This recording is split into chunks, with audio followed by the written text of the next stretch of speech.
everyone again. I hope you enjoyed your first two courses. It's time for another conversation, and we are thrilled and very honored to have with us this evening the newest member of the United States Senate.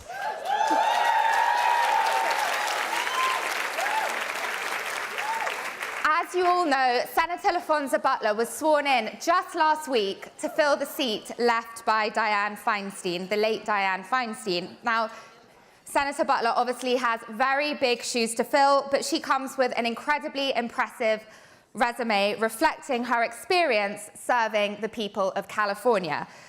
To name a few of her achievements, she has a long history in working in the state's politics. She's a well-known strategist in high-stakes campaigns.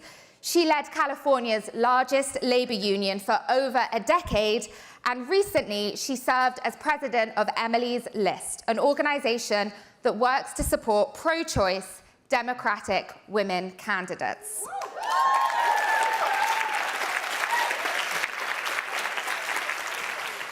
And with her appointment to the US Senate, she's making history because Senator Butler is the first openly lesbian black senator to serve in Congress.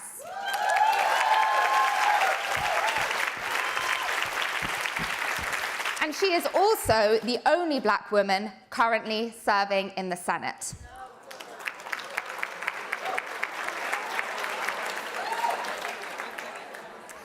Senator Butler joins us tonight for a conversation with Fortune's Emma Hinchliffe.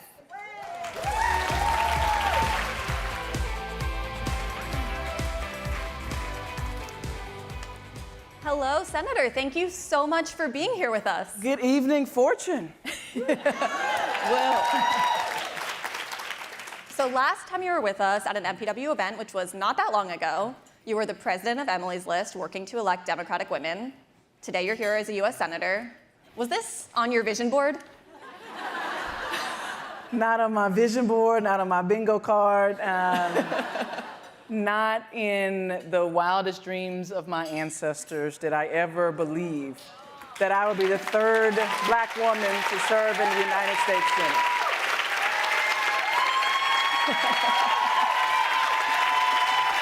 Oh my gosh. Oh, okay, here we go. We can do another round at the end too, but.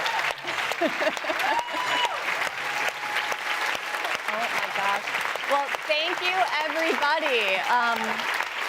So, Senator, can you walk us through the past week? When did you get the call? Did you see it coming? Did you consider saying no?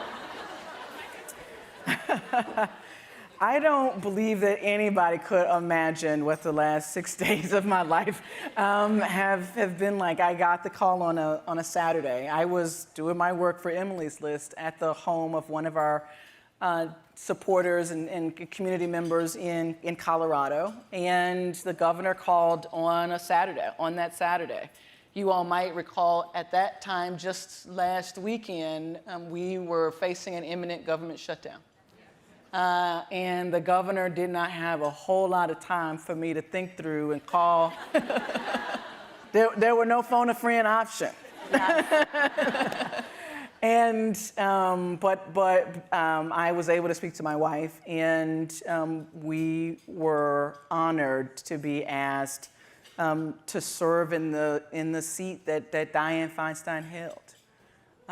When you think about what she offered to this country for women in leadership, whether in public office or in business, raising her hand to lead in a time of crisis, it's not something that you say no to. Yeah. So as much as I have enjoyed immensely my work at Emily's List, it was an opportunity for me to, again, raise my hand at a moment of crisis for our country. I do not liken myself to Senator Feinstein.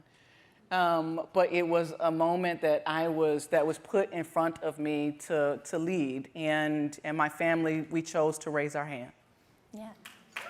You know, let's talk about Senator Feinstein's legacy. What parts of it are you most focused on? What's on your mind as you step into this role? What do you want to bring forward with you? Look, if I tried to measure my service to Senator Feinstein's, I'd fail. There is so much that she has brought to California and to the country. People don't know that the Amber Alert is Senator Dianne Feinstein, right? And so the ways in which she has always thought about the safety and security of our communities, the future for young people, whether it's through transportation or through her commitment to water, the water crisis in our state and the environment, her creation and constant fight for our federal parks, Joshua Tree, like all of that is Senator Dianne Feinstein. And so I am not so audacious as to believe that I will be able to contribute as much as the senator did in her decades of service. My life has always been an example for women and girls and their economic empowerment, and I want to continue that.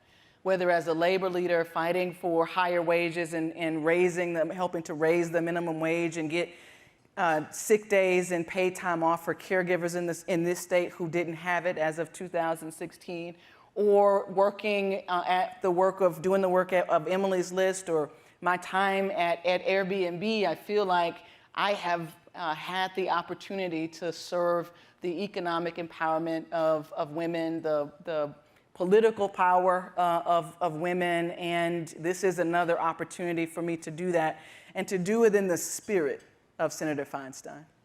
Amazing. Well, as we heard, you are only the third Black woman to ever serve in the Senate and the first openly gay Black woman to serve in the Senate. What do those milestones mean to you personally? How do you feel about them?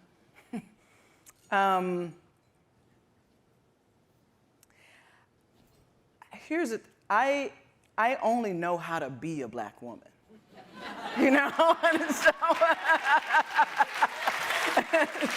I don't know how to be anything else. And so I don't know how to lead any other way.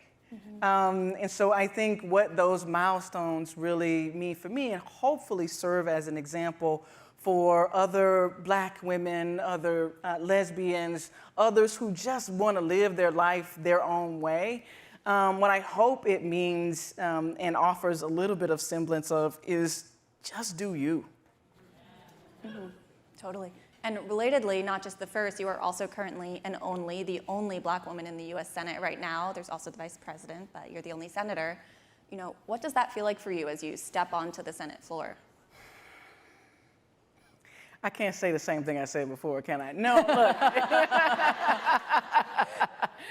It is not lost on me that there was Carol Moseley Braun, there was Kamala Harris, and now there's Laphonza Butler. I was sworn in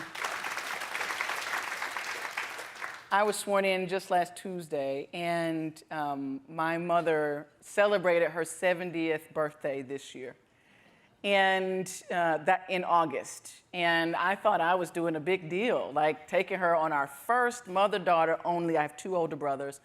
Our first mother-daughter trip, just the two of us. We're gonna knock this 70 thing out, Mom.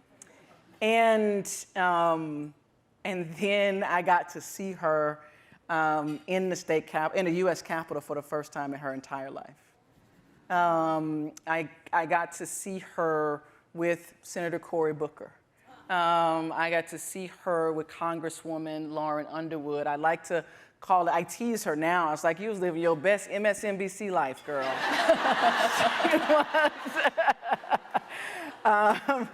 And we all, look, I grew up in a small town in Mississippi. I went to a historically Black college.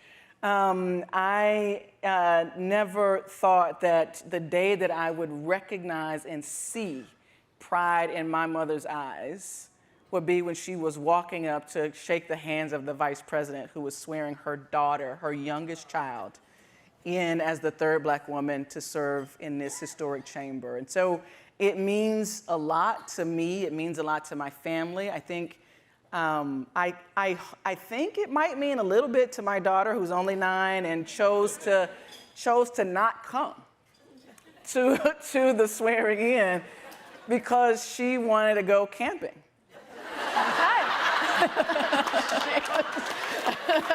Did she have fun?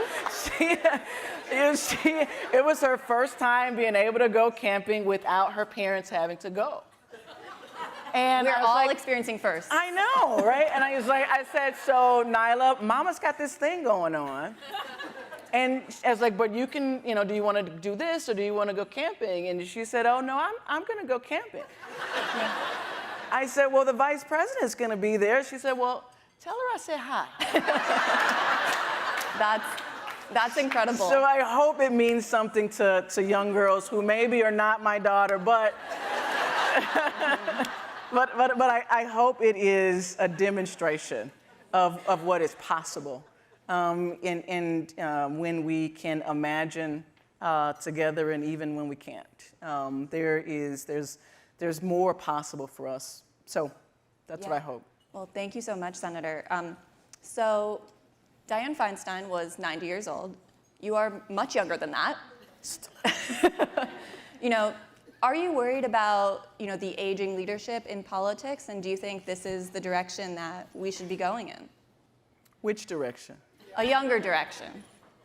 Well, as was mentioned in the earlier talk, I don't think that we have a choice but to go in a younger direction.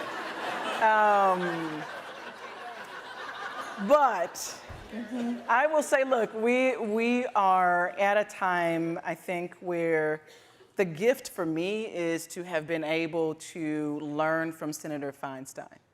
The gift for me has been able to see Speaker Pelosi's magnificent leadership. I think the opportunity for leaders of my generation is to see how leadership is on display and to learn all of the tools and sort of tricks of the trade and be able to listen very clearly to what is being communicated from generations that come after me. I've always sort of thought about my on the cusp of Gen X millennial sort of nature and real responsibility is to be a transmission belt. And so at every turn and every evolution of leadership, there is always going to be a passing of the baton. At Emily's List, I was able to receive that baton from Ellen Malcolm, who passed it to Stephanie Shryock, who passed it to me, where I was also the first Black woman to serve in the leadership of Emily's List. And so is this a direction that we should be going in? Absolutely. We can't be for representation and inclusion without representation and inclusion. And we should take the opportunity to learn from those who have led before us so that we can do better the next time around. Yeah, so you are joining the U.S. Senate at what could be called a tumultuous time, from the threat of shutdowns to now outbreak of conflict in Israel. What do you feel like you can bring to this moment as you step into this role? Experience working across the aisle, getting things done with just so much happening in our country and in the world. Yeah, I think it's a great question. I've thought about this a lot when the governor reached out to me. And I think that both the story of California and my experience in it is an offering that I can bring to leadership in this moment. The story of California being one of such great innovation and hope. And we understand very much the economic inequality that exists in our state. We have some incredible innovations in policy regarding the environment and electric vehicles, water, transportation, fascinating pathways to the future. And as a symbol of hope in spaces of policy and people and connection, what California has taught me and my work in it has been about how do you take what is one of the greatest melting pots in the world and find common ground and build coalition. And I think what young people and everybody in between, senior saints, would have us to believe is that that government is broken, that nobody is talking to each other, the only way that we were able to pass a $15 minimum wage in California was through coalition. It was not just the labor movement, but it was small businesses. It was not just small businesses, but it was nonprofits. And everybody played a role in figuring out what might work for California. And so having had the experiences of working to build those coalitions to make significant change in one of the most dynamic places and economies in the country and dare I say in the world is, and I think, an asset that I can bring and will bring to my service in the U.S. Senate. Mm-hmm. So is this a temporary job for you? It is an early job for me. It is day 6. I literally went through orientation, which is usually 3 days, in like 4 hours. And so I would say it's an early job for me, but my life has been dedicated to service, and that is my commitment. Well, thank you so much, Senator. Thank it's incredible you. to have you here.